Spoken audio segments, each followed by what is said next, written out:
Ganitong klase naman ng mahablangka ang ating recipe sa araw na ito at sigurado akong hindi ka papalpak. Gagamit lang ako dito ng 200 grams ng cornstarch at isang cup ng tubig. Tunawin lang natin ito at iset aside. Sa isang kawali, maglalagay ako dito ng isang lata ng coconut cream at isang lata ng evaporated milk, isang lata ng condensed milk.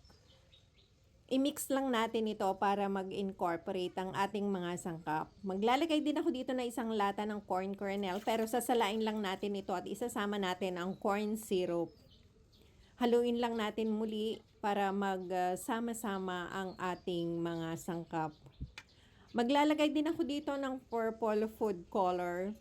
Ito ay optional lamang. Pwede naman kayong hindi maglagay. Haluin lang natin ito hanggang sa mag-incorporate ang kulay at ipapakulo natin ito sa loob ng 8 minuto. Pakuluan lang natin ito sa katamtamang lakas ng apoy. Pagkaraang kumulo nito, ilagay na natin ang corn kernel at haluin lang natin muli.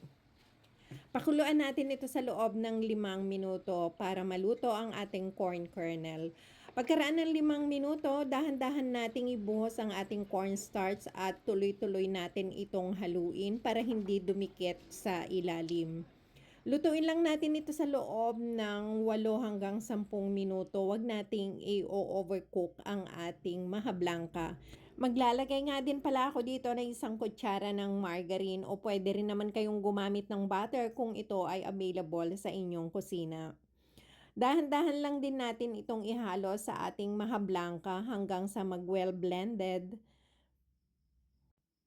At kapag katuluyan ng naluto ang ating super creamy na mahablangka, isalin natin ito sa isang lalagyan na may sapin na dahon ng saging at nag-brush lang ako ng coconut oil sa dahon ng saging para hindi ito dumikit. I-flatten lang natin ang ibabaw at gadgaran natin ito ng maraming cheese para lalong sumarap ang ating mahablangka.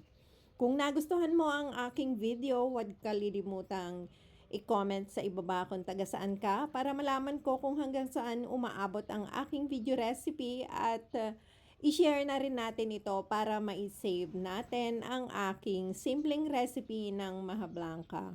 Maraming salamat sa patuloy na pagsuporta at sa panonood ng aking mga video recipe. Hanggang sa muli!